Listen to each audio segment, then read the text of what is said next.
우리가 선진국 가면 훨씬 환경이 좋잖아요. 지금 뭐 그렇습니다. 필리핀이나 뭐 어디 가보면은 말입니다. 예. 환경이 안 좋거든요.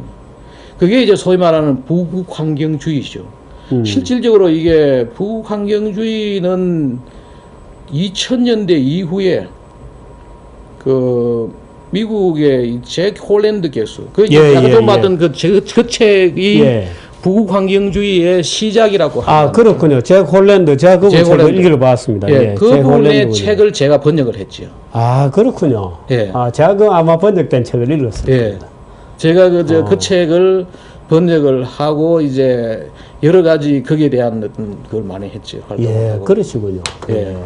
아니, 그러니까 말하자면 흔히 우리가 기본적으로 환경 이러면 지금 초등학교 애들 가르치는 책에서부터 또는 교사들이 마치 산업 발전은 환경 파괴적 또는 자본주의는 환경 파괴 말하자면 자연을 착취하고 뭐 이런 식으로 하나 이거 도식화된 말하자면 그런 논리를 가르치는데 그게 아니라는 거예요. 아니죠. 제가 이제 81년도 미국에 이제 처음 이제 환경 공부하러 가니까 그때 그 당시에 미국에 있는 교수도 그렇게 이야기하더라고요. 이 환경 문제는 자본주의. 이 자본주의의 아주 암적인 존재고 그 당시만 하더라도 뭔가면은 사회주의 계획 경제가 환경이 우위다라고 얘기를 하더라고요. 왜냐하면은 자본주의, 자유민주주의 시장 경제는 뭔가면은 거주 이전 자유를 보장하다 보니까 도시화가 되는 거예요. 폭발적으로 도시가 늘어난 거죠. 그 도시화하고 산업화가 이게 환경 문제의 큰 원인이거든요. 그래서 이제 자본주의 이 시장 경제가 산업화가 급속히 일어나고 도시화가 일어나니까 환경이 나빠지는 거예요. 근데 공산주의 계획 경제는 뭐냐? 거주 이전의 자유를 제한하고 필요에 따라 생산하고 뭐 이래 되니까 계획적으로 하고 그 이론적으로 상당히 맞는 거지요. 그런데 이게 이제 90년대 후반에 오면서 완전히 달라졌어요. 유럽도 가보시면 말입니다. 동굴아파의 환경이 훨씬 나빠요. 아니 최근에 그 예를 들어서 도시공학 뭐 또는 도시환경에 관하여 쓰여진 뭐 도서나 논문이나 이런 걸 보면 오히려 도시가 더 환경 친화적이라는 거죠. 말하자면 이동 거리당 예를 들어서 에너지 소비라든지 말하자면 오히려 집중해서 오는 생에너지의 메커니즘이 작동한다고 이제 하는 분들도 꽤 계시잖아요. 학계 전체의 분위기는 어떻습니까? 지금 우리나라의 학계는 조금 이 환경 학계는 조금은 다릅니다. 역사학계보다도 어쩌면 이쪽이 더 작용화돼 있습니다. 그렇죠. 더 이제 근데 실질적으로 지금 우리가 눈을 뜨고 세계를 보면은 말입니다. 부환경주의가 맞는 이야기고 또 하나는 뭔가면은 자유민주주의 시장 경제가 환경 우위예요. 제가 여기 책에도 그래요. 자유민주주의 시장 경제가 보라 이거죠. 왜 자유민주주의 그러면 시장 경제가 왜 환경 우위냐? 두 가지가 있습니다. 하나는 뭐냐? 환경의 수혜자이자 피해자가 투표권을 가지고 있는 거죠. 그 말은 결국은 뭐냐 하면은 그 어떤 우리가 지도자를 뽑을 때 환경을 잘 이렇게 보살피고 환경을 어떻게 잘 케어할 수 있는 이런 사람을 지도자로 뽑는 거죠. 하나 예를 들면 이거예요. 우리가 청계천이 복원됐는데 만약에 우리가 여기에 이 서울시장이 과거처럼 관선시장이었다면은 청계천 복원할 생각을 안 했을 겁니다. 민선시장이니까 우리 시민이 뭘 좋아하느냐? 투표권을 가지고 있잖아요. 그러니까 이제 이거를 자유민주주의가 투표권을 가지고 있으니까 이 지도자가 친환경 지도자가 뽑혀지는 거예요. 실제로 그렇군요. 그러니까 지금 서울 같은 경우만 하더라도 청계천만 그런 게 아니죠. 사실은 온 하천들이 지금 다 깨끗해진 거 아니에요, 그죠? 그렇군요. 그 다음에 두 번째가 뭔가 하면은 이게 자유민주주의 시장 경제가 환경 기술이 급속히 발달한 거죠. 지금 우리 공산권 말입니다. 공산권 아마 우리가 지금 아직도 우리나라에서는 그걸 잘 모르는데 중국하고 말입니다. 우리나라가 경쟁력 있는 분야가 어딨냐? 환경입니다. 다른 건설이라든지 뭐 지금 IT 뭐 모든 분야는 중국이 엄청나게 추월해 오잖아요. 그러나 중국은 환경 기술은 말이에요. 우리에 비해서는 훨씬 떨어집니다. 왜? 그렇군요. 공산권 사회에서. 공산권 사회가 어떨 거라는 것은 제가 짐작합니다. 제가 러시아 예. 특파원 출신이기 때문에 예. 제가 러시아 가서 그 소위 환경 파괴 예. 나 또는 뭐 그 체르노빌 같은 경우에는 말할 필요도 없고 예. 물론 뭐 또 너무 과장되어 있는 면도 있어서 오히려 그런 면이 있는데 예를 들어서 뭐 방사능 오염 시내 방사능 오염 정도도 뭐 독재 권력에서 그들도 보지도 않았어요. 그렇죠. 저는 지금 북한에 쟤들 저 핵폭탄 맞는다고 저러고 있는데 예.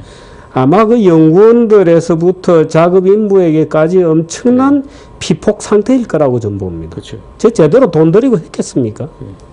그것도 그렇고 뭐 저도 잠시 평양을 안 가봤는데 평양 주변에 평양이 굉장히 평평한 도시더라고요. 예. 근데 주변에 산 다 밀었어요. 다 그 연료로 쓰기 위해서 예. 농사를 짓기 위해서 예. 지금 북한 같은 경우는 우리가 흔히 이렇게 합니다. 서울 면적의 2배가 매년 사라지는 거죠. 왜? 뗄감이 없으니까 에너지가 없어요.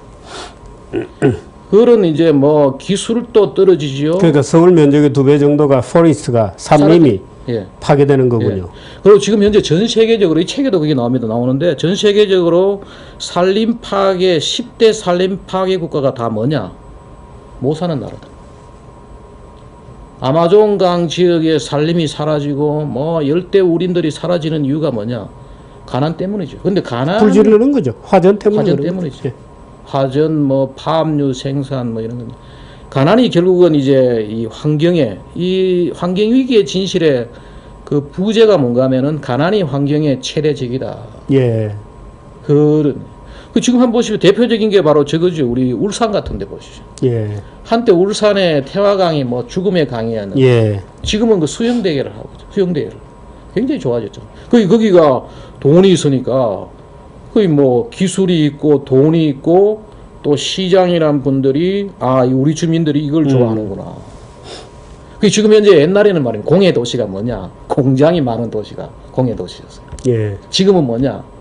지금은 어떤 데가 공해 도시냐? 돈이 없고 시장이라는 사람이 우리 시민이 뭘 원하는지를 모르는 민의가 소통되지 않고 돈이 없는 도시가 공해 도시가 돼요. 예. 전 세계적으로. 그렇군요. 네. 그건 세계적인 현상입니다. 그렇죠. 전 세계적으로 뭐 그거는 부인할 수 없는 이야기죠. 근데 이런 면은 어떻습니까? 예를 들어서 환경이라는 가치를 재인식하고 그것이 인간의 어떤 단순히 뭐 토목적 개발뿐만 아니고 총체적으로 하나의 산업의 진보, 문명의 발전과 더불어서 환경적 가치도 보존된다고 하는 게 이제 부국 환경론의 기본 논리군요. 근데 이 부국 환경론에서 예를 들어서 최근에 이산화탄소 문제라든지 이런 데 대해서는 어떻게 봅니까? 이제 이렇습니다. 우리가 환경 문제를 그냥 환경 문제로 볼 게 아니고 환경은 우리가 흔히 자연 환경 문제, 생활 환경 문제, 지구 환경 문제가 있습니다. 그 지구 환경 그러니까 생활 환경과 자연 환경은 잘 사는 나라에서 점점 좋아지고 있죠. 못 사는 나라가 나빠고. 근데 이 지구 환경 문제, 이산화탄소 배출이라든지 자원의 고갈이라든지 이런 문제는 지금 현재 이 잘 사는 나라에서 더 많은 문제를 일으키는 건 사실입니다. 지금 우리가 흔히 어떻게 말하자면 그건 역사적 누적이기도 하죠. 그것도 그렇죠. 역사적 누적이기도 하고 지금 현재 전 세계 인구의 한 70몇 억 중에서 한 20%가 선진국에 살고 있고 한 80%가 저 가난한 나라에 지금 후진국에 살고 있는데 이 20%가 지구 자원의 거의 한 86%인가를 쓰고 있어요. 그 다음에 이게 못 사는 나라 80%가 그 나머지 10몇 %를 지금 쓰고 있다. 그게 이제 이 지구 자원의 불평등이죠. 그러다 보니까 점점 자원 고갈 문제. 그 다음에 이제 에너지 소모도 훨씬 더 잘 사는 나라에서 많이 하잖아요. 이산화탄소 내놓고. 그래서 이제 나온 게 바로 뭔가 하면은 녹색 기후기금이 바로 그겁니다. 녹색 기후기금이 뭐냐면은 잘 사는 나라가 그만큼 지구 환경 문제를 일으켰으니까 그 돈을 받아가지고 못 사는 나라. 근데 또 못 사는 나라도 또 지구 환경 문제에 자유로울 수 없는 게 뭔가 하면은 또 못 사는 나라는 그만큼 많은 산림을 파괴하고 산림 파괴가 또 하나의 온실가스. 근데 녹색 기후기금이 우리가 송도에 유치는 했잖아요.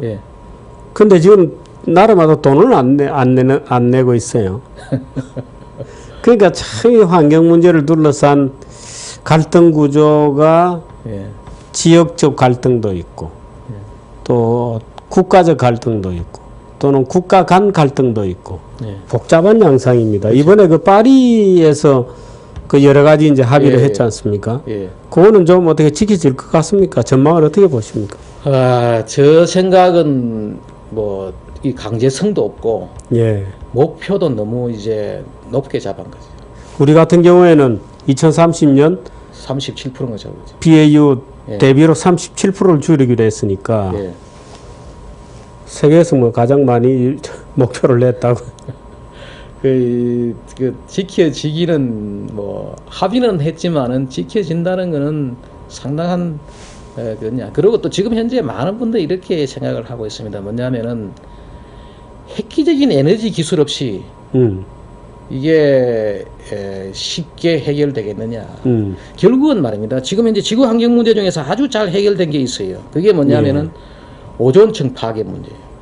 예. 오존층 파괴 문제가 80년대 초에 문제가 되기 시작했어요. 굉장했죠. 예. 했는데 그 이후에 80년대 후에 90년대 와가지고 이제 기후 변화가 문제가 됐잖아요. 그런데 오존층 파괴도 지금 이제 해결되는 획기적으로 지금 좋아지고 있는 이유가 뭐냐? 대체 물질을 개발했거든. 역시 기술의 발전입니다. 아, 그 프레온가스의 대체 물질이 나왔군요. 그렇죠. 지금은 뭐 거의 근데 문제는 뭐냐?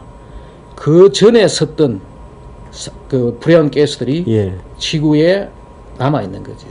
그래서 우리가 흔히 이렇게 이야기해요.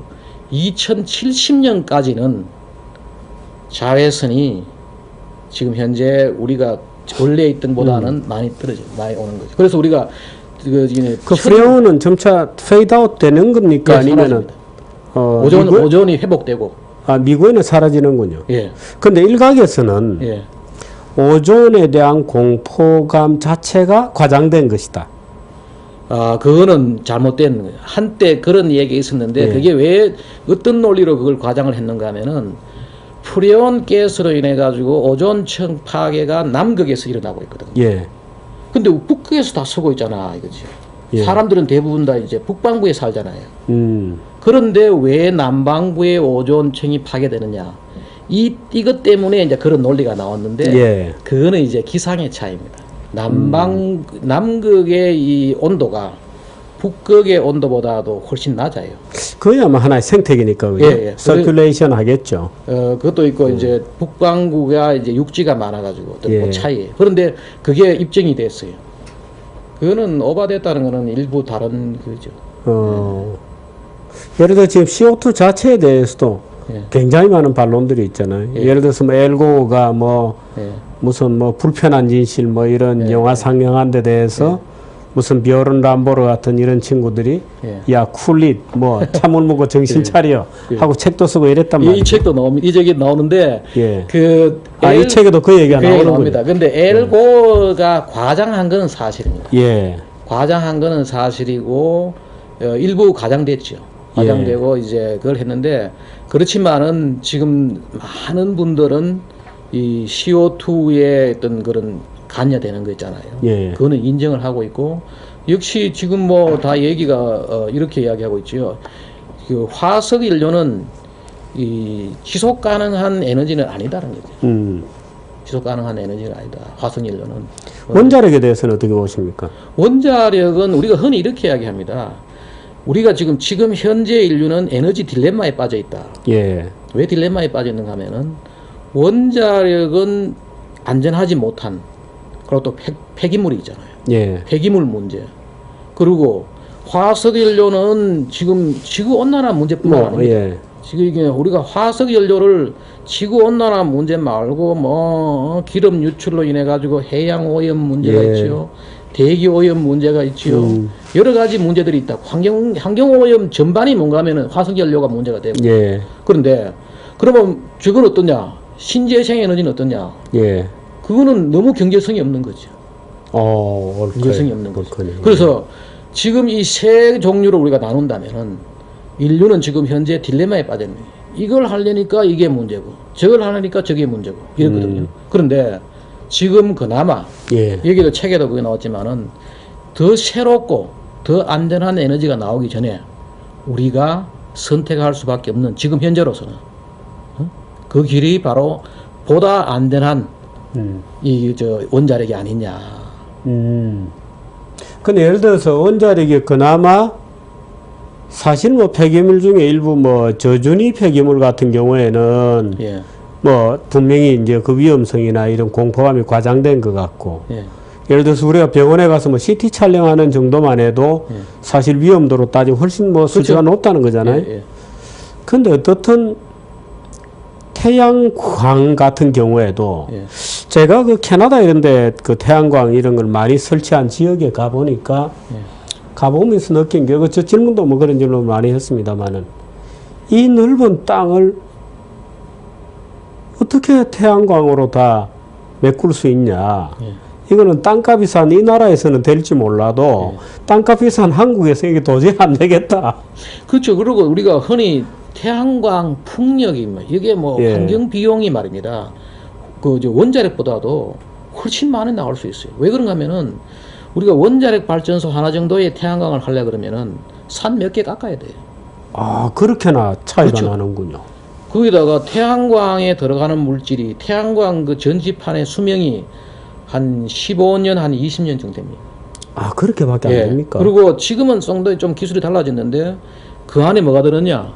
맹독성 물질들이 들어있는 거죠. 그럼 그거 다 어허. 사용하고 하는데 20년, 30년 뒤에 지금 어떻게 처리합니까, 그거를?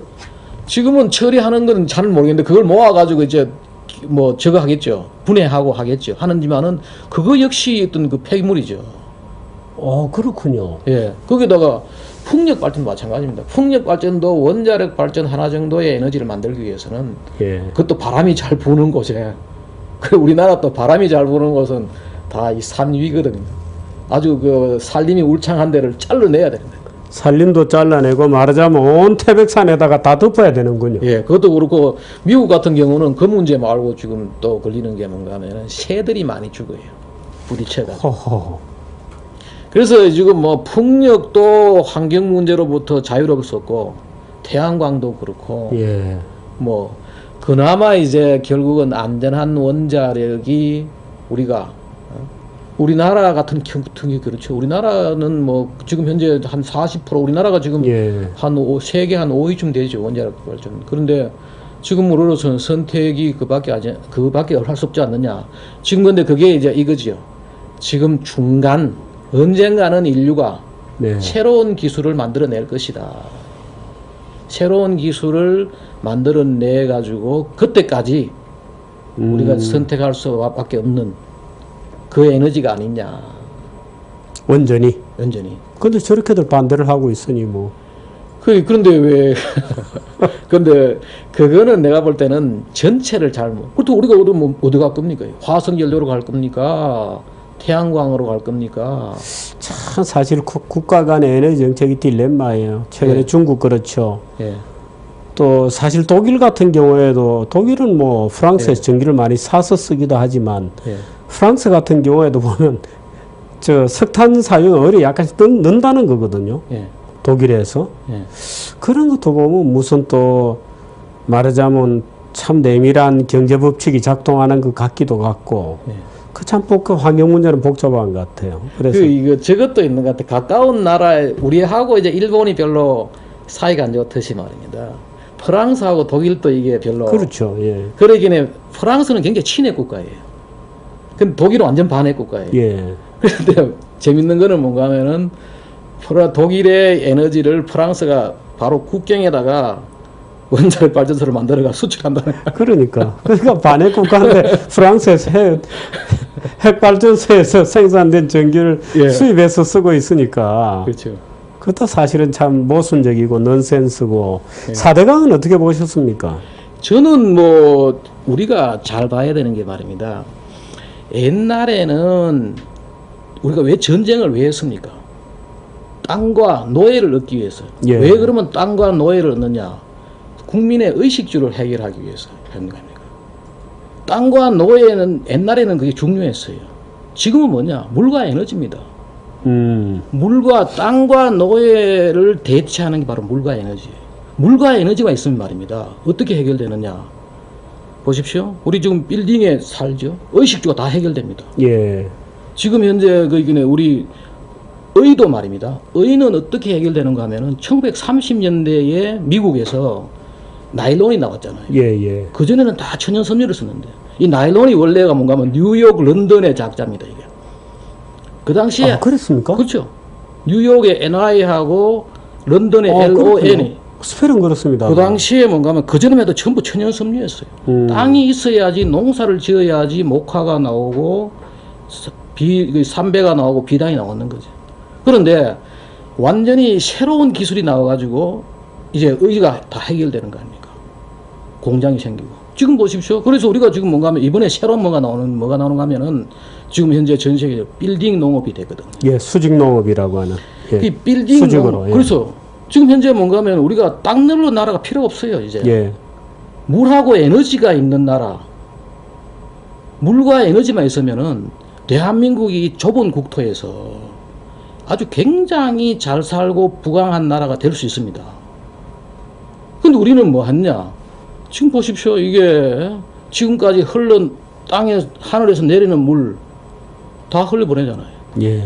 이스라엘 같은 데는 하늘에서 떨어지는 물을 거의 90몇 %를 다시 쓰고 있어요. 하, 참 대단하군요. 유럽은 70%를 쓰고. 말하자면 거의 빌딩마다 저수 시설이 있는 겁니다.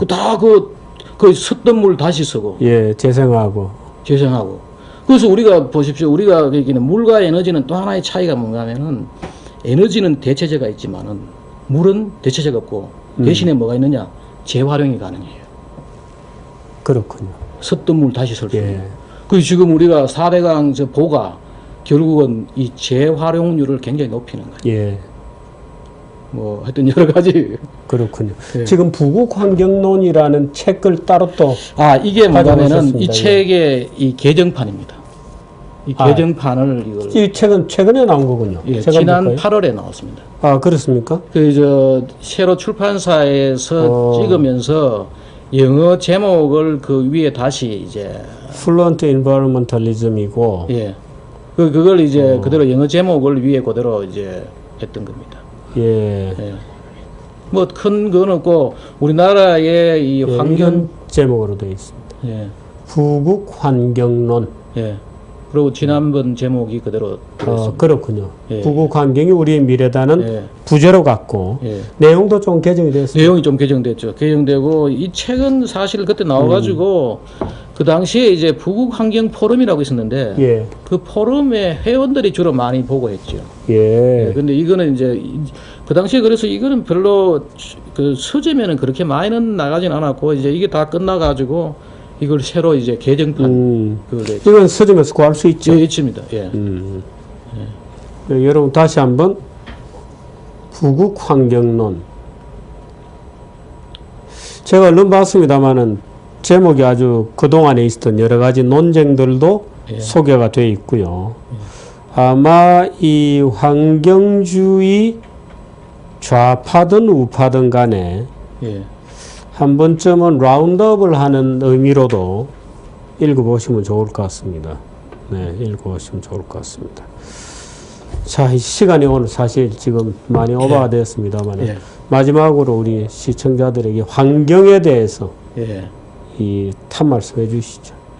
저는 이 책에 이제 뭐 서문에도 그런 이야기 썼지만은 우리나라가 이 부국 환경주의의 메카가 될 수가 있다.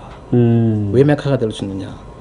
아주 급속한 산업을 통해 가지고 이 유턴을 하면서 부국 환경을 아주 잘 볼 수가 있어요. 말하자면 살아있는 모델이다. 살아있는 모델이죠. 왜 또 살아있는 모델이냐? 남북한이 공간적으로, 예. 시간적으로는 살아있는 모델이 우리나라고, 한반도가 공간적으로 부국 환경을 보여주고 있다는 거죠. 왜? 북한은 북한하고 휴전선 북쪽은 극한 빈곤에서 환경 파괴가 일어나고 있고 이쪽은 다시 부국 환경으로 계속 가고 있는. 우리나라 지금 환경이 질이 좋아지고 있습니다. 계속 좋아지고 있다. 그래서 공간적으로나 시간적으로나 대한민국이 부국 환경주의의 메카가 될 수가 있다. 예. 예. 한번 한번 책도 한번 보시고 사실은 뭐 이 환경뿐만 아니라 예. 자유시장 경제 체제의 모델이기도 하죠. 예. 예, 북한하고 비교해 보면 예. 사실 우리는 아마 이 환경 문제에 관해서는 물론 다양한 견해가 있을 수 있고 주장은 각자가 있을 수 있지만 현대 지식인으로서 환경에 대해서만큼은 자기 나름대로의 지식을 쭉 습득하고 이론을 만들어가고 또 자기의 어떤 태도를 쭉 가꾸어가는 그런 프로세스가 현대 지식인에게는 필수적인 지식 중에 하나가 바로 이 환경론입니다. 그래서 오늘 박석순 교수님 모시고 좀 평소와는 달리 길게 여러분하고 얘기해 봤습니다. 부국 환경론. 여러분들도 많이 관심을 좀 가져주시면 좋겠습니다. 여기까지 할까요? 예. 예. 고맙습니다. 감사합니다. 예.